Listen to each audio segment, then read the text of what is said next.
Holy crap, let's try this again. Man, I've been tripping on the video this morning. Anyways, hello everybody, welcome back. My name is John. This is my channel, The Origin Factory. It's Friday, August 16th, 2024. And yeah, it's been taking me several tries to get this video done. So here we go again. I don't know which version is this, but this might be the version you're seeing. So anyways, today we're gonna do a little walk around the shop, show you what's been going on here. But before I get to all that, I want to thank our subscribers. I appreciate every one of you. Thank you very much. And if you haven't subscribed yet and you're willing to do so, I greatly appreciate it. That's what helps us out the most as a new channel. And if you could continue to support us by either like, commenting, or sharing, that'd be great as well. So, yeah, I'm in the upper Midwest of the United States. We're not that far from Canada. We're in snow country. We haven't had snow yet, but it's the time of the year where we don't take our summers for granted anymore. And we start to think about snow season. I do snow removal. And so it's that time of the year we start checking in on our accounts, our customers, and start looking at equipment to make sure we're going to be ready for the season and that kind of stuff. So we got that little spike in effort of getting into the season. And then once we get into it, you know, it's kind of that big change between seasons that is the most time consuming. A lot of times when we're in the season, you're just kind of doing your day-to-day stuff and you're in your rhythm, but the changeover is a big deal for us. So anyways, yeah, I've been working on projects. I haven't had much happen where I can complete another video. So I thought I would do a little run around and show you stuff I have been working on, some little updates, some that's coming up, and also try to get your input on projects you'd like to see that are in the works, you'd like me to see me focus on next if you want in the comments. So we're going to switch over to the other bench and the other microphone and do some close-up work of some of the projects. So we're going to switch cameras here. Okay, so we're at the other bench now and the other microphone. Let's see how this microphone works. I haven't used this one for a while. This is the one we use for second person for doing podcasts and stuff, which we haven't done on this channel as of yet, but we're working on it. So yeah, this is the Seafoam Origin, and let's see, that's like the third one I built. I think we call this one number 3. And what did I do last night on it? I worked on it last night for a while, and I had a pair of these OG Vanquish limited edition green rings. I'd had them for sale a few times, and I don't know, people wanted them, deals kept falling through. I don't know what happened. But anyways, I got sick of looking at them. I thought, well, they look good on that. And I think they look kind of sharp. So we put those on the truck last night. Kind of happy with the way that looks. Yeah, not me. There you go. Ooh. So yeah, so that's the Seafoam Origin. Another thing I was working on with it last night is... well, there's a couple of things I need to do to this one too, which it needs some help. Well, it's not that it needs help. It needs to be finished. It's one of those incomplete trucks.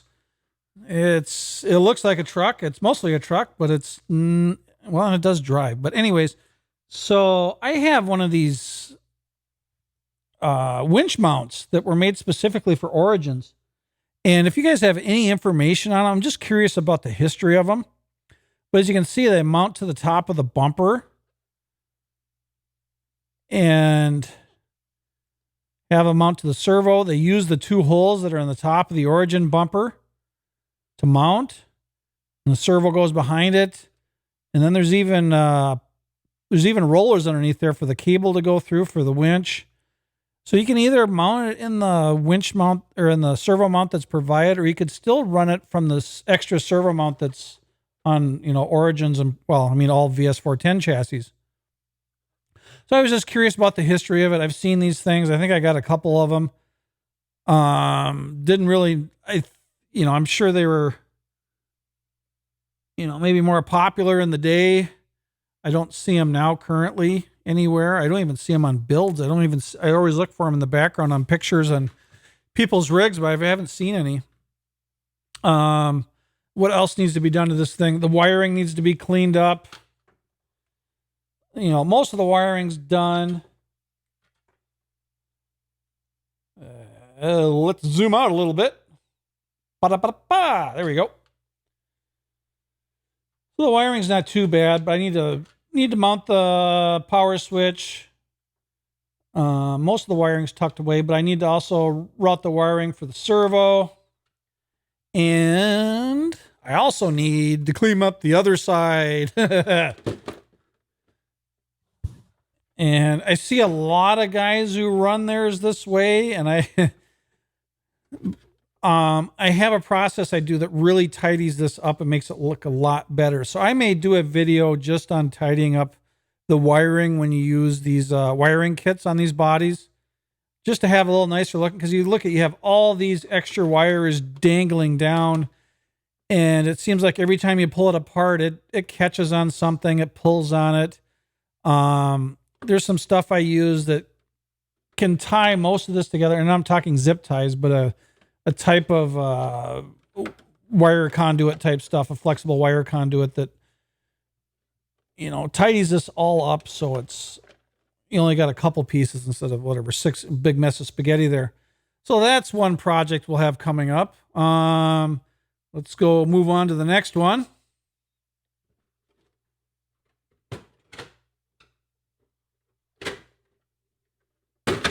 Oop.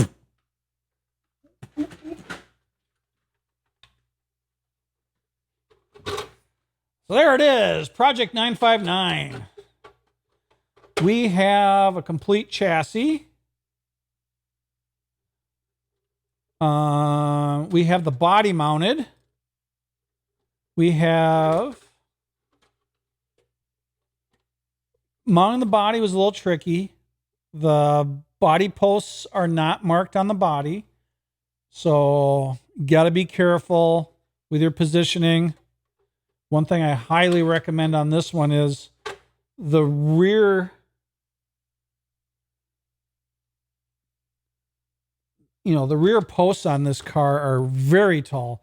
So I would cut it down to maybe like five holes or something like that, so that when you're lining it up, it doesn't, it isn't heavily slanted to one way, because that will shift the location of the wheel wells when you mark the wheel wells to cut them and mark the body posts. Well, actually, the wheel wells are marked on this one. It's just a matter of marking the body posts. We do have the wheels and tires mounted. It's such a neat looking little rig. Like I said, all the electronics are in there now. I am going to drive this. I mean, not drive it like I drive some of my stuff, but it is going to get powered up and do some driving, so at least we can provide some footage of it. I don't know how hard I'll drive it. Depends how good the body turns out, maybe. But anyways, we got the mud flaps mounted, and the rear roll pan and the simulated exhaust. There is front mud flaps as well. Both sides. That's part of what's added to the kit by Rob. I mean, because this is, for the most part, this is almost a standard MF-01X chassis from Tamiya. Rob does provide an upgraded drive shaft for it. He provides these mounts here to add the mud flaps, and it relocates the body posts.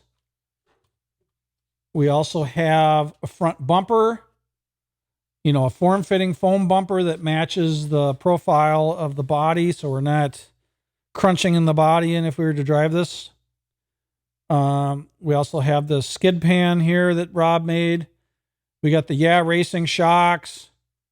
What I'll say about the Yeah Racing shocks is the springs that come with it are very heavy. Very heavy. So I am using the springs that Tamiya provides with their shocks.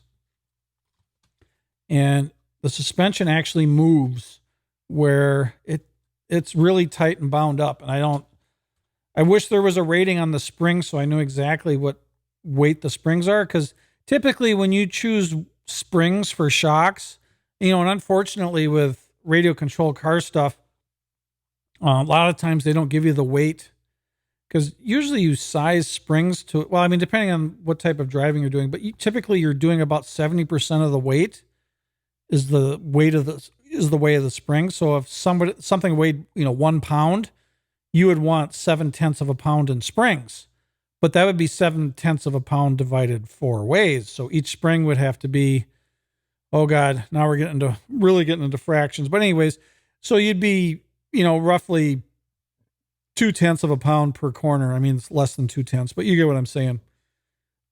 So that's typically how you set up springs to carry, because the springs are to carry the weight of the vehicle and not fully extended and drooping slightly. So they're not fully compressed either, just a slight droop. So they have travel. And then the valving is supposed to control the speed at which the shocks collapse and extend. And then the thickness of the fluid adds to that also, because the fluid kind of adds restriction also. So you can control the flow of fluid through the valving, which is the holes in the piston. Sometimes they have these had 2, 3, or 4 holes. I put the 3 hole in because I didn't see any recommendations in the building or any instructions about which ones to start with. So we went with the 3 hole. It moves a little quick. I mean, granted, most of us buying this kit aren't going to drive it, but at least now it is compressing. It's going to change even more when we add a battery to it. A battery adds a significant amount of weight, so it's probably going to cause it to droop a little bit more and set more where it needs to. Right now, it's sitting pretty high. It's pretty much fully extended. So it would be nice if it sat a little bit squatted, just because that's the way suspension is supposed to sit, for a good setup. Wheels look beautiful. Tires look great. Yeah, neat little project. Why I'm stalled on this one currently is I am coming up with a game plan for the body. And by that, I mean doing the layout of the stripes. It's a 2-tone body for the Rothman's paint scheme, which it's blue from about here down. There is a pinstripe in the decals that covers the transition line, but it's not very wide, so I have to plot that blue line out perfectly to replicate the Rothman's paint scheme. So that's where I'm at on that one. Let's go on to the next rig. Let's see what I can find. So here is ye old Ripper, number 67, chassis number. We worked on this last night too. We got... Let's see if we can get some of the spaghetti out of the way.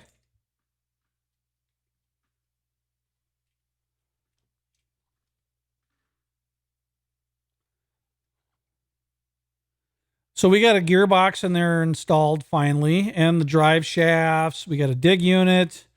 We're waiting on Reefs to send us a servo arm so we can connect the dig unit. I got my favorite Fusion Pro 2300 in there. Seems to be my setup of choice as of late. What else? We're dealing with freak skins to try and get a graphic set made up for it. We went to JE Designs. He did the radiator setup there, which I really like. And then Mr. Pezza did us the mount to put the RC 4-wheel drive fuel cell in there to bypass the Axial one that came with them originally. A little more detailed, a little splash of color versus the black plastic. We got all our lights mounted. We got Method 105s on here with some scale hardware. And we got some lockout hubs on the front. I did find a 1-inch bumper light, which these are getting a little bit harder to find, that Vanquish made. It's the perfect spacing to fit on the Ripper bumper or on the Origin bumper. So you don't have to do anything special to mount it. And then JE Designs also did a front radiator.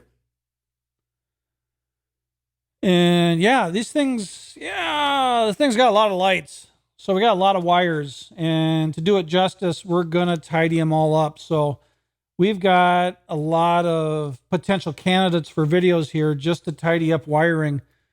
And yeah, that'll probably be a video by itself in trying to, or showing how to tidy up wiring and make it look better. I'm probably going to cut up a bunch of these and splice them together so we have one wire feeding multiple lights, at least on the ones that I know for sure can handle the amp draw. You know, being that these are all LED lights, they don't draw a lot of current. You know, that's the great thing about LED lights. They don't use a lot of electricity. So you can get by with some smaller gauge wiring. And trying to figure out where I'm going to put the receiver. Also, I don't know if I'm going to put it in the fuel cell as it was intended, or if I'm going to stick it somewhere closer so we can route the wire closer for all these lights. And I may use the controller for the light kits that, you know, Vanquish sells for the Ford X or the Ford Ice and the Phoenix. And I may use that as an overall controller and wire all the lights into that. And then plug that into the receiver box so I can run it that way. So yeah, so Ripper is coming along, not as fast as I wanted to, but like I said, haven't had a lot of time lately to put on it. The rear sway bar had some issues, and I had to get some parts from Vanquish. We did get a Reefs 500 raw black servo up front. Like I said, we also got the drive shafts on there now, so we're pretty close to actually putting power to it, but I really don't want to put power to it till all the wiring's resolved. And yeah, like I said, we got graphics in the works. So yeah, this one will definitely get completed in the next few months. So definitely we'll have a video up on this soon. Let's see what else I got going on. So here's the dark gray Origin, and by gray I mean the anodizing that we just recently worked on. Recently I did a quick project, painted the raised letters on the tires, which another quick, easy little thing to add detail to your rig if you really want to do something like that, to do a little something to set it off, as they say. This one is dark blue with a gunmetal gray roof. But yeah, this one needs the wiring done also. Doesn't have a receiver box yet. What else? Yeah, the wiring's not done. We got a servo in there. We got a motor. We're a big chunk of the way done. So this one just needs to be finished up. So that'll be a one-day project or something like that.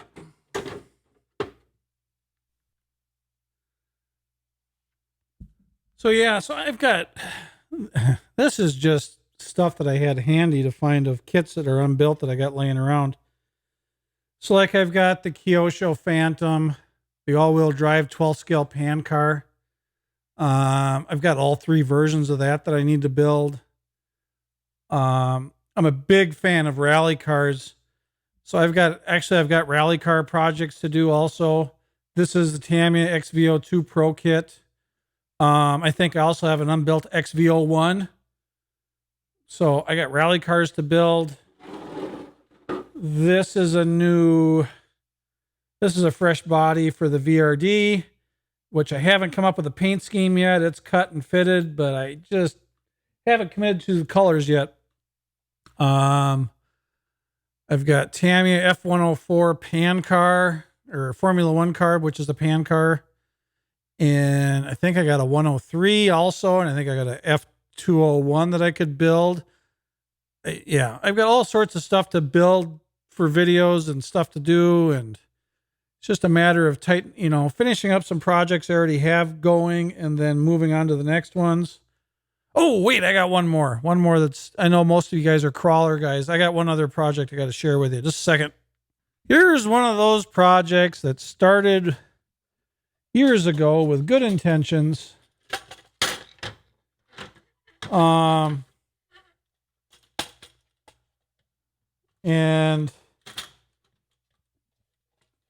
several ADD moments or ADHD moments later, it's still not finished. But this is a SCX10.3. I back halved it to relocate the shocks and get stuff below the rails in the back to help make it easier with the bed mounting.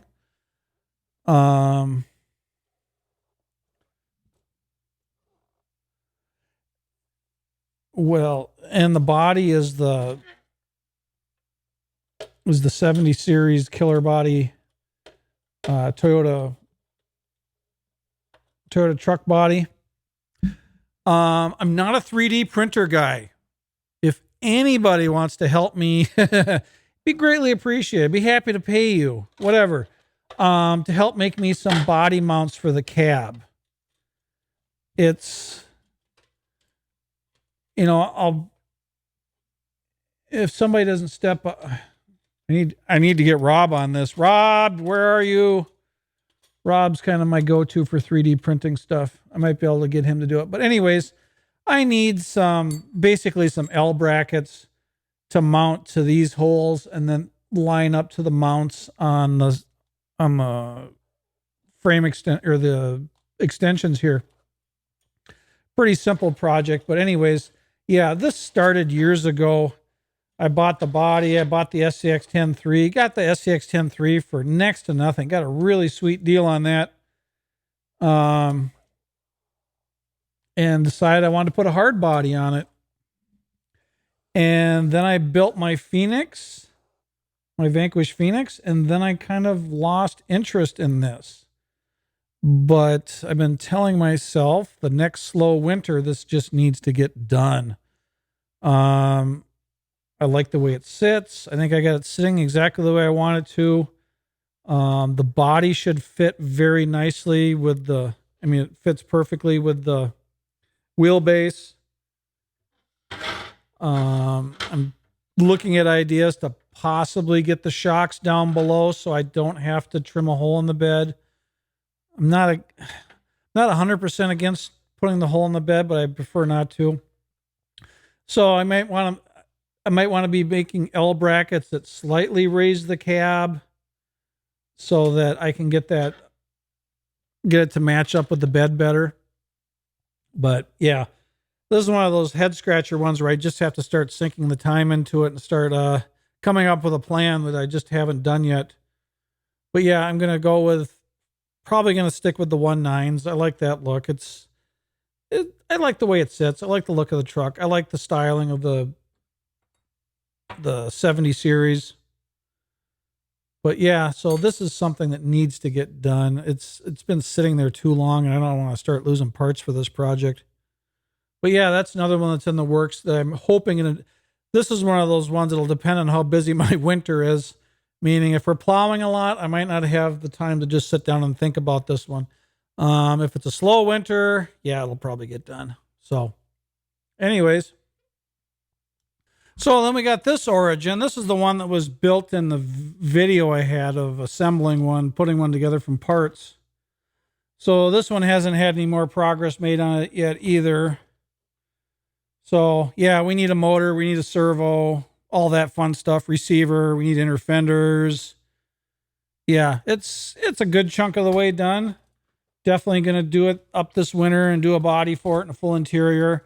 Actually, I started buying the pieces for the interior. I thought I would do a video on the interior for doing the interior for one of these with custom 3D printed parts.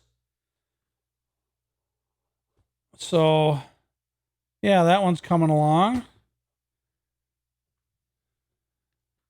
And then there's the RC10T, which I think I covered it on the last video, at the shop video or whatever. But yeah, this came out beautiful. This really works wonderful. Did it in the box art. I think the only difference in the box art color was I think this stripe was maybe silver, but whatever. I did gold. Just to do it a little bit different. This turned out beautiful. The body did. Very, very happy with this. Good looking truck. Buggy, whatever you want to call it. I still got Still got the build video on this to do to finish up. These build videos, editing them take a lot of time, and it's stuff you do when you just sit down and have nothing else to do. You edit video. So I have a lot of footage shot for this one to finish it up. I just haven't had the time to sit down and do the editing yet. But just thought I would show that off again since it turned out so nice. But yeah, she's a beaut. So yeah, what did you guys think of all those projects? Any of them have more of an interest to you than any of the others? Some I'm waiting for parts on. Some require a little bit of engineering and thought. You know, none of them are terribly difficult. It's just more or less committing my mind to it and planning on it. So right now, a little too many options. I got to wrap up a bunch of projects, you know, so I get a few of these little ones that are just about done off the rack. I do have parts coming for another Origin build, which will be another dark gray one. Those are supposed to ship to me pretty soon, the parts. And there's other anodizing parts in that batch that'll help with the Ripper project. So yeah, there's lots of stuff that's in motion, and they're going to all start coming to fruition here soon. The wiring projects, I'll probably just stack them up and kind of sink my teeth into it and set the shop up just to do wiring. Painting projects, I tend to do one at a time. The SCX10.3 project, the hard body, that I'm either going to make metal brackets on my own, or I'm going to solicit my buddy Rob, to make me some 3D print me some brackets so I can mount that hard body to the SCX10.3 chassis. And then plus I got a lot of unbuilt kits from over the years. I probably won't start any kits until I wrap up a bunch of these crawler projects, you know, and then I'll probably mix the videos in with each other, you know, to make up a little more variety instead of all strictly crawler stuff. So anyways, yeah, thank you all for watching if you made it this far. Thank you to our subscribers. You guys are awesome. I appreciate each and every last one of you. If you haven't subscribed yet and you're willing to do so, it'd be greatly appreciated. That's what helps us out the most as a new channel. And if you are subscribed, if you can continue to support us, either like, commenting, or sharing. So yeah, thank you very much. I've got a swap meet to go to Saturday, which I'm going to bring the camera with. The lighting there is kind of poor, so I'm not sure if there's going to be anything to video or not. I'll bring the camera with just in case. We do have another swap meet in September that's outdoors, which will be more friendly to video, and I may even set up at that one and sell stuff. So have a great weekend. We'll talk to you soon. God bless.